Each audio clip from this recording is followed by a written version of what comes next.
Hello, magandang hapon sa inyo lahat. So meron tayong mga pag-uusapan, mga inaamag na issue na 'to, na nakalkal ko do'n sa Messenger. Dami kasi nag-ano, unahin natin ito 'no, 'to yung cheating issue. Sabing gano'n, nag-message daw yung boyfriend 'no, "Sleep lang ako love, inaantok me." Inaantok daw siya. Chat ng lalaki sa partner niya, not knowing na sa likod pala niya nito, nasa likod niya pala pala niya ito at nire-record sila ng kabit niya while walking on a date. Kasama pa ang isang kaibigan na konsentidor daw sa dalawa. Oh! So nag-chat siya ng sleep na me, no? Panoorin nga natin to.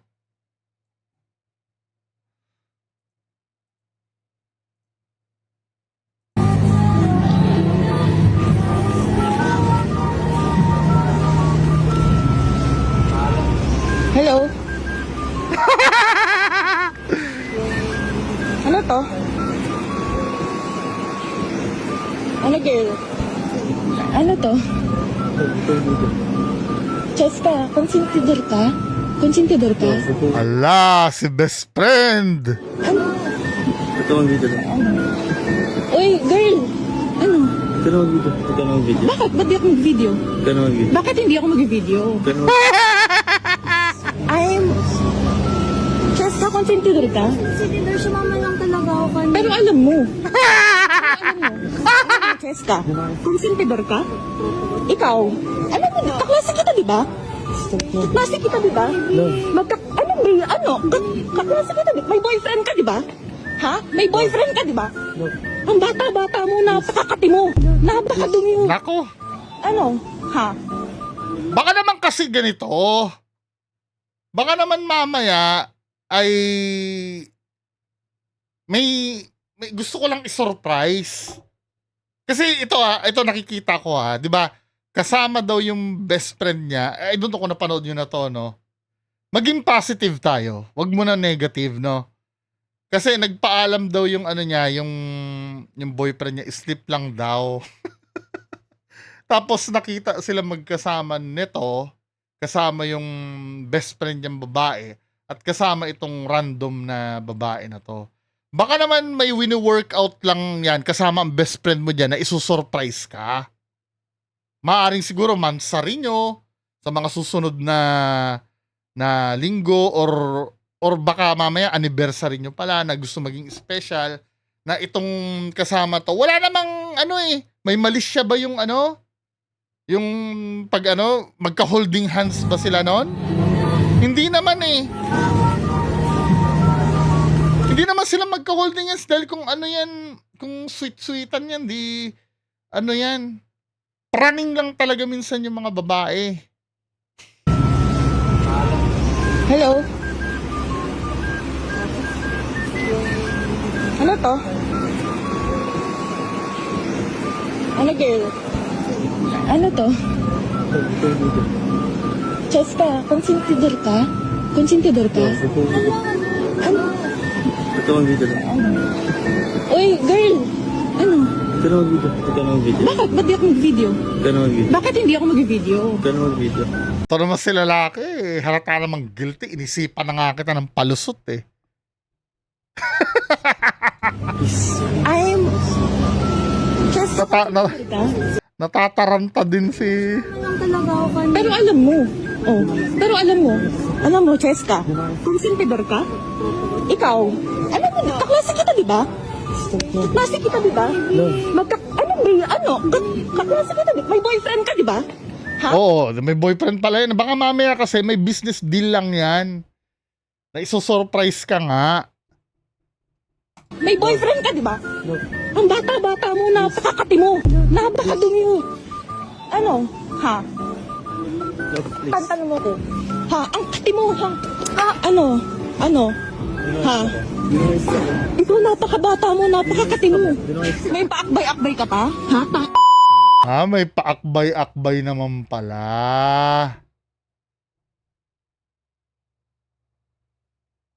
Hindi, baka naman kasi yung akbay ay akala mo lang yon. Baka inaalalayan lang kasi obviously hindi naman Hindi naman sila magkadikit nung lumabas eh. Ikaw na, konsentidor ka rin. Ha? Ano? Ano? Ang bata-bata mo. Sorry po, tinigilan ko lang po siya. Tinigilan. Ba't ka magkasama kayo kung tinigilan mo? Ha? Napaamin din, no? Tinigilan. Malandi yung lalaki. Magkakapiyo na lang po kami ni Chief. Nakita ko, alam ko. Umamin din pala eh.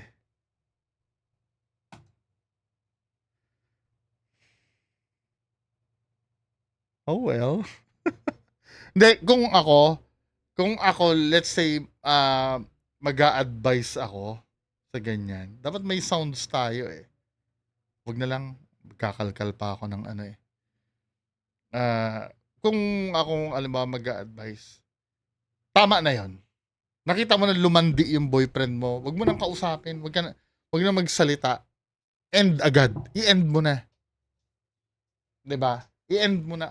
Masakit. Syempre, 'di ba? Nakita mo na niloko ka. End na agad. Wag nang namnamin pa na yung pagsasalitaan mo pa. Wag na, hindi na tatalab yun eh. Makapal na yung mukha ng lalaki eh. 'Di ba? Huwag mo nang kausapin. Basta end na. Pati yung best friend mo, end na rin. 'Di ba?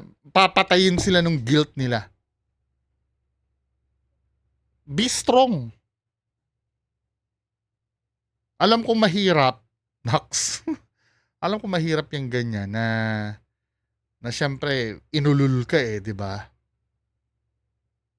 Iiyak mo, sige, magdamag kang umiyak, pero wag kang gagawa ng masama, 'di ba? Iiyak mo. Normal naman 'yun eh. Pero yung burden na makipag-ayos, wag mo ibigay. Wag mo kausapin. Wala kayong dapat pag-uusapan. Dahil kung mag-uusap lang kayo, mauuwi lang sa sigawan yan eh. Or sa away talaga eh. Huwag mo na kausapin. Tama na. Hindi na nagwo-work yung, anong ginawa ko sa'yo? Wala namang ginagawa. Wala na yun. Ano na yun? Nagawa na eh. Tapos na eh. Kumbaga sa sinaing, yung bigas ay naging kanin na. hindi mo na maibabalik sa pagkabigas yon. Wala, ganun talaga eh. At the end of the day, kailangan mo pa rin talaga mag-move on eh. Pero iiyak mo, 'di ba? Nandiyan naman yung pamilya mo eh. At ito pa pag alam mo na isumbong mo sa sa pamilya mo, wag mo hayaang makialam yung pamilya mo. Distansya lang sila. 'Di ba? Lalong lalala 'yan eh. Pag nakialam yung pamilya mo. Pagka ganyan, wag na. Alam ko mahirap, no? Marami kang sama ng loob na nakikimkimin. 'Di ba? Hindi naman in an instant ay mawawala 'yon. Pero kakayanin mo 'yan.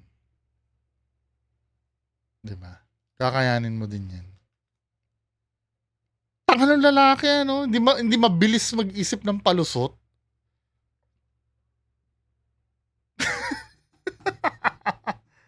Anyway, next video. Ano to? Nakakalungkot naman to para kay sir. Ano to? Paano kayong lahat nakakuha ng isang daan? Wala man lang isang pagkakamali kahit time ko wala. Hindi nyo nga pinanood ang mga lecture ko. Dude, ginamit nyo lahat ng black box AI, di ba? Bakit pa ako nag-record ng 100 oras na lecture? Hindi naman kayo... Paano kayong lahat nakakuha ng isang daan? Wala man lang isang pagkakamali kahit time ko wala. Hindi nyo nga pinanood ang mga lecture ko. Baka naman kasi talagang talagang matatalino yung estudyante mo, sir. Nagbintang ka kagad sa AI eh.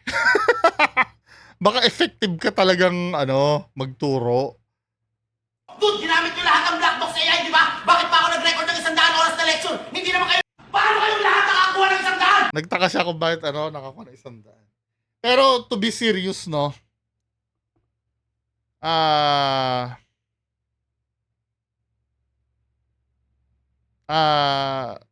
masakit yun sa isang teacher. Kasi syempre, yan eh, yung lecture niya, pinaghirapan niya yun eh. 'Di ba? Tapos i-AI nyo. Hindi, let's say, ganito yun, ano, ita-travel back in time ko kayo nung nag-aaral pa ako. Dati nun, busit na busit ako yung teacher namin sa calculus. Ay, calculus algebra yata. Algebra yung may mga letters, di ba? Busit na busit ako sa teacher namin sa algebra. Kasi hindi kami hinahayaang gumamit ng calculator minsan. Ang katwiran ko nun, sa real world naman, magka-calculator ka naman talaga eh. Di ba? Ba't kailangan pahirapan pa yung sarili?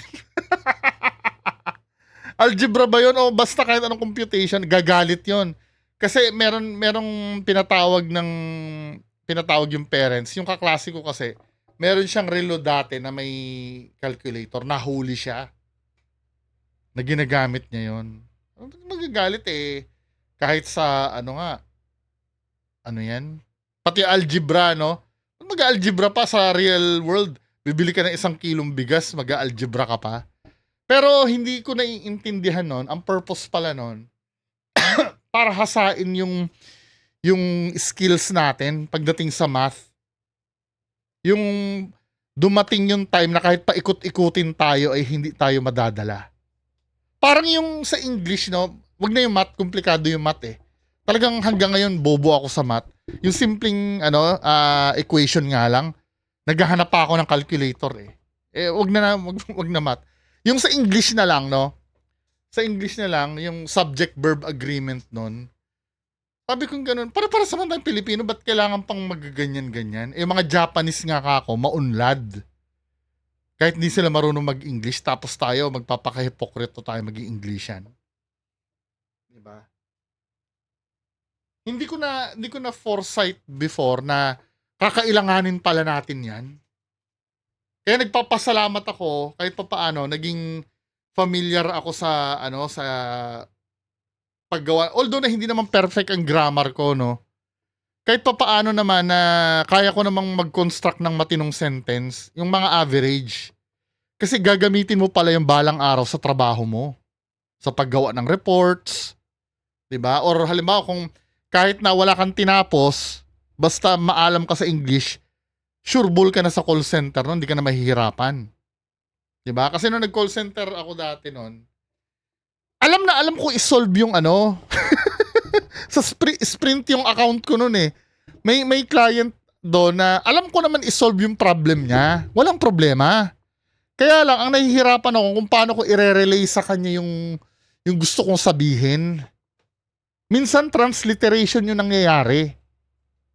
Tapos, di ba, may yung yung time mo ng call, nakalimutan ko ng tawag nun, sobrang tagal na eh, 'di ba? Ano pala 'yon? Magiging asset mo pala 'yon, yung mga ganyang kaliliit na bagay. Kaya itong mga bata na to, hindi siguro nati-take for granted nila yung mga ganyan eh. May reason 'yan kung bakit tinuturuan kayong mag-research, kung tinuturuan kayong makinig sa lecture. Diba? At gagamitin nyo yan. Ang number 1 na matututunan nyo dyan, mga estudyante, yung disiplina. Kung paano sumunod sa mga rules. Dahil pag nasa real world na kayo, sa gusto nyo, magkakaroon kayo ng mga boss. At balang araw, pag umunlad kayo, magiging boss din kayo. At ma-apply nyo yun sa mga subordinates nyo.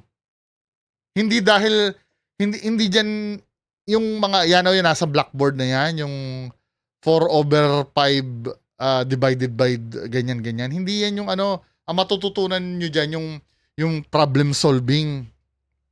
Yung tumaas yung IQ nyo. Ma-apply nyo yun sa kahit anong uri ng gagawin nyo sa buhay nyo sa labas. 'Di ba? Huwag nyong pamimihasahin yung sarili nyo. Yang mga AI na yan, mga calculator na yan, yung mga Google na yan, ay talagang magagamit nyo naman yan pag available. Ang tanong, paano pag hindi available yung mga yan? wala na kayo. At saka yung ano nyo, yung the way kayo mag-isip, purol ang utak nyo.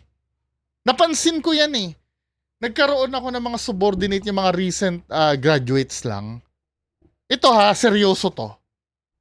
May mga nag-apply na ano na sales assistant sa Ace Hardware nun.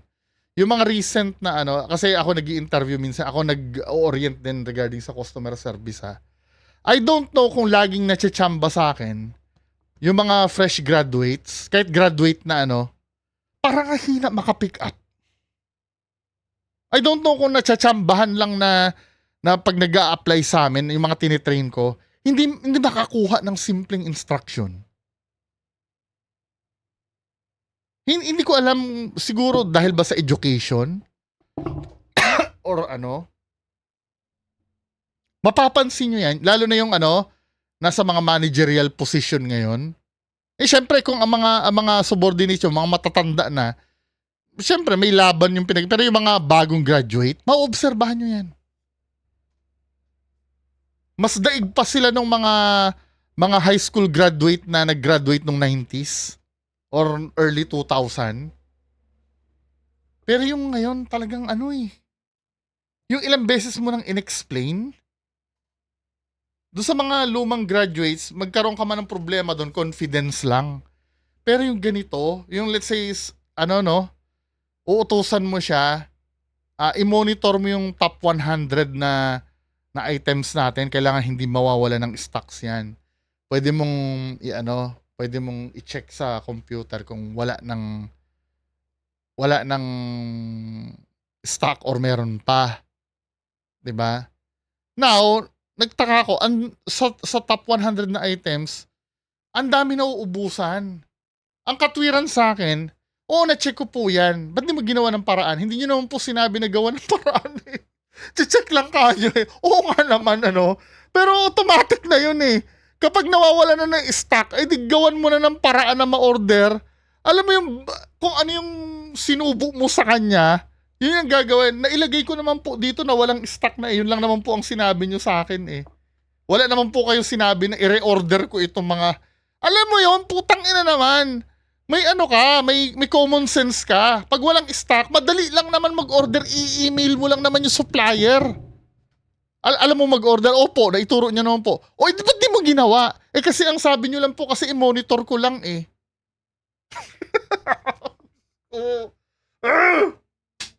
Diba? Nung time na yan, hindi ko alam kung kasalanan ko ba yon. Nagkulang ba ako dun sa Pero di ba, common sense na yun, men eh. Pag nawala, ano pa ba ang gagawin mo pag nawala ang stock? Di orderan. Diyos ko. Mga kababayan natin, ano bang nangyayari? Next. Last. So ito yung sa Mang Inasal. May nagva-viral daw na video na yung pinagbabawal daw na technique. So, itong na to, ang nangyari doon sa video, hindi ko na makita yung video nito eh. So ito si ate yun viral sa social media ang isang content creator kung saan mapapanood sa kanyang Facebook reel ang pagpapasa ng kanyang unli rice sa kanyang kasama na hindi naka-unli rice na may caption pinagbabawal na technique. Yung sa Mang Inasal, di ba, pwede ka mag-order ng hindi ka unli rice. Alam ko, white yata yung plato nun, di ba? Green yung sa unli rice. So, ang ginagawa, pag na-refill siya, bibigyan niya yung naka-white na plato. Tapos pinagbabawal na technique. Tapos may nagkomento naman at nagpakilala na isa silang staff ng nasabing kainan. So ito yung comment. Nakalagay dito. Mang Inasal crew po ako, bawal po talaga ang sharing ng rice sa hindi naka-unli. Kami pong mga crew ang mabubulyawan ng mga managers namin and ang malala is pwedeng ikalta sa amin yung rice na shinare, which is 25 pesos per takal. Since hindi namin sinabihan si customer na bawal yung ganon, sa kapag isineserve namin ang meal ni customer, binabanggit namin lahat ng mga pagkain nila, mapa, drinks, and main meal. Sinasabi rin po namin kung sino ang naka-unli rice at hindi kaya, imposible pong hindi nila alam yon. Sa counter pa lang, alam na nila kung sino lang ang naka-unli rice at hindi dahil sila ang umorder. Nakakalungkot lang na kaming mga crew ang sumasalo sa mga ginagawang kakupalan ng mga customer. Bawal makipagtalo kasi nga customer is always right. Wala ka na lang magagawa kundi tanggapin dahil kailangan ng trabaho. Partially, no, nag-agree ako dito na bawal naman talaga yon. Pero hindi ko naiintindihan na bakit sila magbabayad, mamomonitor. Paano kung malakas kumain talaga? Alisin na natin tong issue na to, no? Kasi parang medyo nabubulshitan ako dito eh. Hindi ko alam kung nagpapaawa or nag-ano. Let's say, alisin natin to, no? Alisin natin tong ginawa ni ate na to. Sige.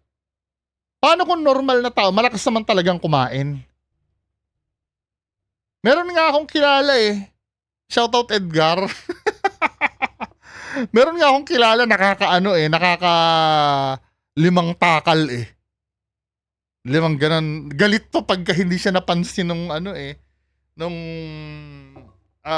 nagtatakal ng rice, di ba?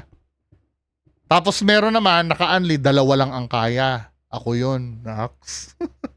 Minsan 2 lang hindi ko na kaya eh. Pumapangatlo, no, pag gutom na gutom, pero kadalasan 2 lang talaga. Ako yun ha. Pero yung iba nakaka-5, paano, mamomonitor nyo ba yon? Ba't ikakaltas sa inyo yung rice na shinare? Paano kung palihim ginawa? I mean, yun, may CCTV ba na, itong nakaputi ng plato na to ay nagpasa ng rice, 'di ba? Mukhang hindi siya realistic. Bagamat agree ako na may rule talaga na kung hindi unli rice yung binili mo, ay wag ka namang garapal. 'Di ba? Pero hindi ako naniniwala dito sa na to. Paano nila mamomonitor 'yon? Meron diyan halimaw kumain, 'di ba? Meron naman hindi Paano ipapabayad sa yung batayan nung para bayaran? Paki-explain nga paano malalaman nila na nag-share yung yung hindi naka-unli at ba't sila cha-charge ng 25 pesos? Anong kaibahan nun sa malakas kumain at sa nag-share? Siguro pwede rin siguro no na halimbawa nahuli. Si ganito nag-share ng rice. Para siguro, pero dapat ang sasabihan yung customer, hindi paparusahan ng crew.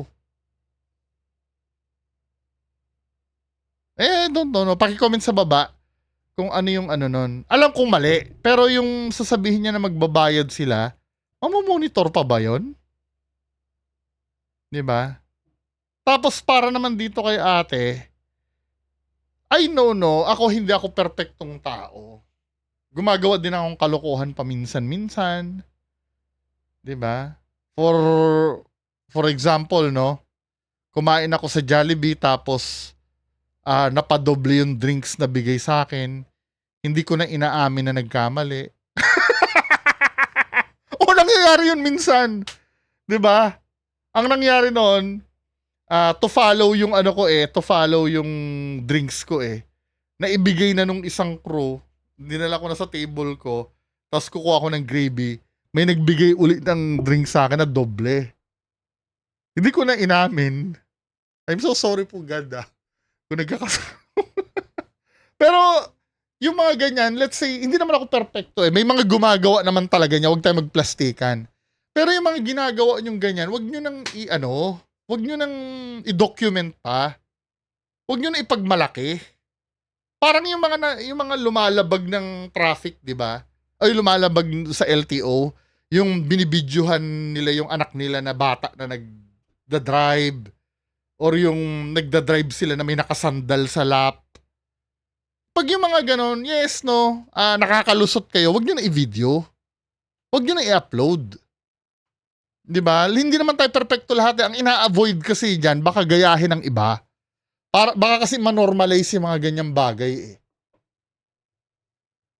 Hindi yung parang proud pa kayo na ganyan yung ginagawa nyo, di ba? Kung nakalusot kayo dyan, edi hindi ko alam kung ba't kailangan i-brag pa na nakaisa ka, ano? Ano ba yung may satisfaction ba yon yung nakaisa ka? Ganyan din ang naguguluhan ako eh. Yung nagtrabaho ako sa supermarket, di ba? May mga nahuhuling kumakain ng ano, or umiinom ng soft drinks sa warehouse. Tapos yung ano, yung ininom na soft drinks na yon, nilalagay nila sa duct yung basyo para hindi mahuli. Eh may nahuling isa. Ang tanong kong ganon, di ba malaki naman ang sweldo nyo? Kasi nagyayabang yung isang dicer sa akin na malaki daw ang sweldo niya eh. Lalo na pag marami siyang benta ng gatas. Di ba? Nakakauwi daw siya ng 30,000 eh. Sa isang buwan. Sabi ko, malaki ang sweldo mo. Yung nung nahuli siya na uminom ng Coke yata yung in can, tinatanong ko, ano ba yung nakukuha nyo dyan? Hindi ko naman pwedeng sabihin na dahil wala kang pera, kaya mo nagawa yan. Di ba? Huwag mo sabihin dahil sabi mo, malaki ang sweldo mo. Eh magkano lang yung Coke in can na yan kung gugustuhin mo, makakabili ka niyan. Hindi ka naman naghihirap. Kahit nga yung mga yung mga candy na maliliit, yung nakalagay sa yung pag mag-check out ka, yung mga naka-display doon, kinakain sa warehouse. Kaya nga ipaliwanag nyo nga sa akin, bakit nyo ginagawa yan? Ano ba yun, yung feeling na nakaisa ka? Masarap ba sa feeling yun, yung parang, yung naramdaman mo na na-beat mo yung system? Yung parang, naisahan ko yung sistema, di ba? Yun ba yung purpose nun? Hindi ako naniniwala dahil gutom. Dahil libre naman ang tubig sa labas eh.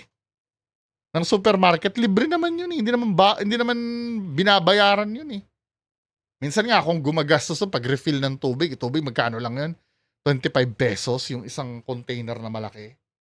Eh kung may extra ako 100, sabi ko doon sa guard, bumili ka ng 4. Tapos biglang iinom pa ng soft drinks doon sa loob. Ano ba yun? Ewan ko kung hanggang ngayon palaisipan pa rin sa akin kung ano yun eh. Kung ano yung nakukuha nila dun eh. Oo, nasasarapan sila pero kailangan ba nila, ikakamatay ba nila pag hindi nila ginawa yun? Diba men? Anyway, yan lang ang pag-uusapan natin ngayong araw. Magandang araw sa inyong lahat. Bye-bye.